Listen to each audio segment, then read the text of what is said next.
Everyone, welcome to my channel Renu vlogs. ఈ రోజు వీడియోలోని ఇంట్లోనే ఈజీగా ఈ ధూప్ స్టిక్స్ ని ఎలా తయారు చేసుకోవాలో చూపించబోతున్నాను.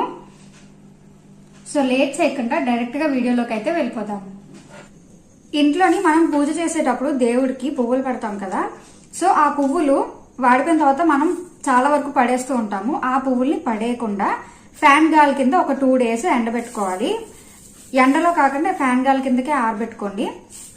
ఆ పువ్వులు మనకి ఇలా మంచిగా ఎండిపోతాయి. ఈ పువ్వుల్ని మనం పౌడర్ చేసుకొని వాటినే ధూప్ స్టిక్స్ కింద తయారు చేసుకొని మనం ఇంట్లో వాడుకోవచ్చు. మీకు ఒక డౌట్ రావచ్చు, అంటే ఇంట్లో ఆల్రెడీ వాడిన పువ్వుల్ని మనం మళ్ళీ దేవుడికి పెట్టచ్చు అని చెప్పేసి. ఏం ప్రాబ్లం లేదు, ఇవి మనం దేవుడి ఫోటోలకు పెట్టిన పువ్వులే కాబట్టి మనం మళ్ళీ అవి ధూప్ స్టిక్స్ కింద తయారు చేసి అయితే వాడుకోవచ్చు.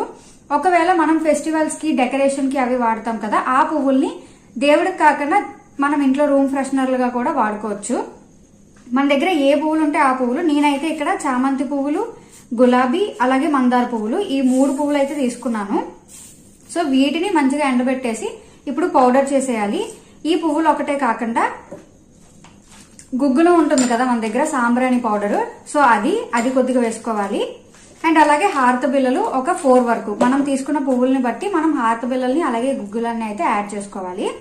నేను ఇప్పుడు ఈ 3 రకాల పువ్వులనే తీసుకున్నాను. మీరు కావాలనుకుంటే బంతి పువ్వులు, మీకు ఏ పువ్వులు అవైలబుల్ ఉంటే ఆ పువ్వులు మీరు వాడుకోవచ్చు. సో నేను ప్రెసెంట్ పూజలో ఈ 3 వాడాను కాబట్టి సో నా దగ్గర ఇవే ఉన్నాయి. సో వీటిని అయితే మంచిగా పౌడర్ చేసుకొని వీటిని ధూప్ స్టిక్స్ కింద అయితే తయారు చేసుకోవడం ఎలాగనేది మీకు చూపిస్తాను. ఇప్పుడు ఒక మిక్సీ జార్ తీసుకొని అందులోకి ఈ ఎండబెట్టుకున్న ఫ్లవర్స్ అన్నిటిని అయితే వేసేసుకోండి.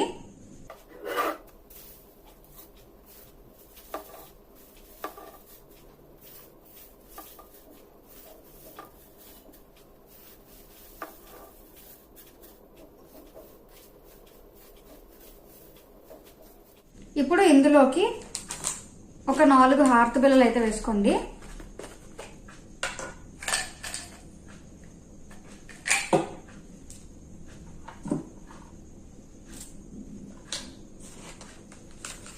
అలాగే సాంబ్రాణి పౌడర్ కూడా వేసుకోండి.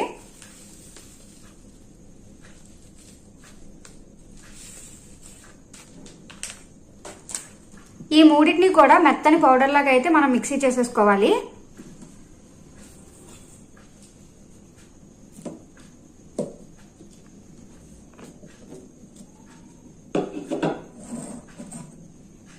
ఇలా మెత్తని పౌడర్ లాగా అయితే మనం మిక్సీ చేసేసుకోవాలి.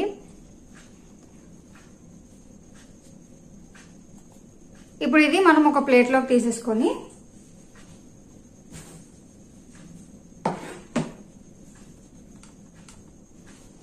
ఈ పువ్వు రెక్కలు మనకి ఇలా సాఫ్ట్ గా అనిపించాలి. ఒకవేళ మీకు కానీ పౌడర్ ఇలా సాఫ్ట్ గా కానీ రాకపోతే ఇంకొకసారి మిక్సీ చేయండి. గరుగ్గా అనిపించినా లేదంటే పువ్వులు ఇంకా అక్కడక్కడ నలగకుండా అలాగే ఏమైనా ఉన్నా ఇంకొకసారి అయితే మిక్సీ చేసుకోండి.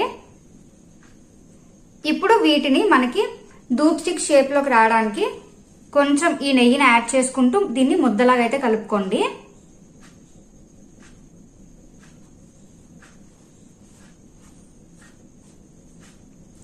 ఇలా నెయ్యిని కలిపితే మనకి ఇలా ముద్దగా అవుతుంది కదా.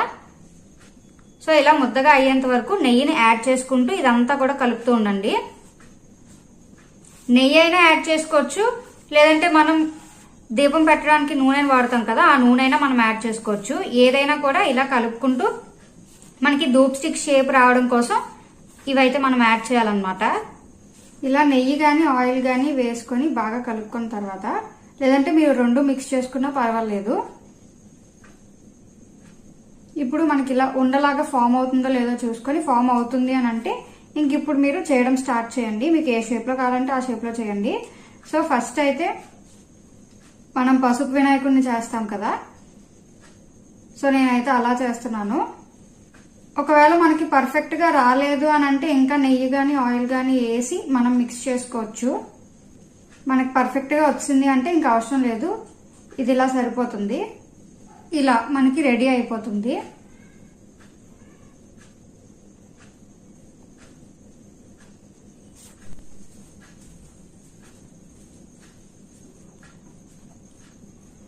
మనం మిక్సీ చేసుకున్న పౌడర్ ని ఇలా పసుపు వినాయకుని చేసుకుంటాం కదా, సో ఆ షేప్ లోనైతే నేను ధూప్ స్టిక్స్ ని రెడీ చేసేసాను.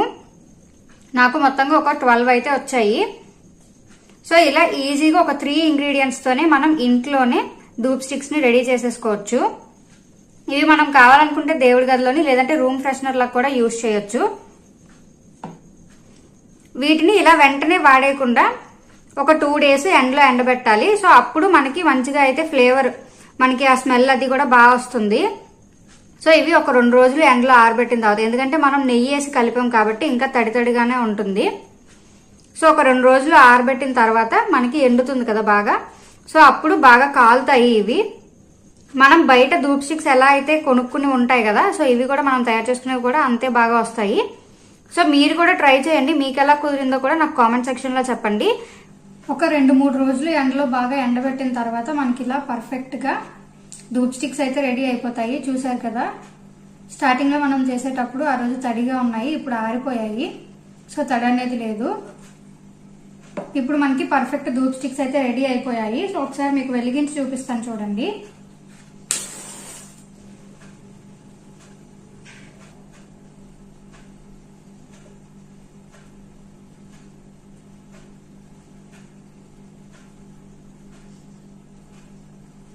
సో చూసారు కదా, సేమ్ మనకి బయట దొరికే ధూప్ స్టిక్స్ ఎలా అయితే వస్తుందో సేమ్ మనం ఇంట్లో తయారు చేసినవి కూడా అలానే ఉన్నాయి. ఇంత సింపుల్ గా మనం ఇంట్లోనే ధూప్ స్టిక్స్ అయితే రెడీ చేసేసుకోవచ్చు. మీలో ఎవరైనా ఆల్రెడీ ఈ ధూప్ స్టిక్స్ ని ఇంట్లో తయారు చేసినట్టయితే కింద కామెంట్ సెక్షన్ లో చెప్పండి. నా వీడియో కనుక మీకు నచ్చినట్టయితే లైక్ చేయండి, షేర్ చేయండి. అండ్ నా ఛానల్ ని కానీ ఫస్ట్ టైం చూస్తున్నట్టయితే subscribe to my channel Renu vlogs. And thank you for watching.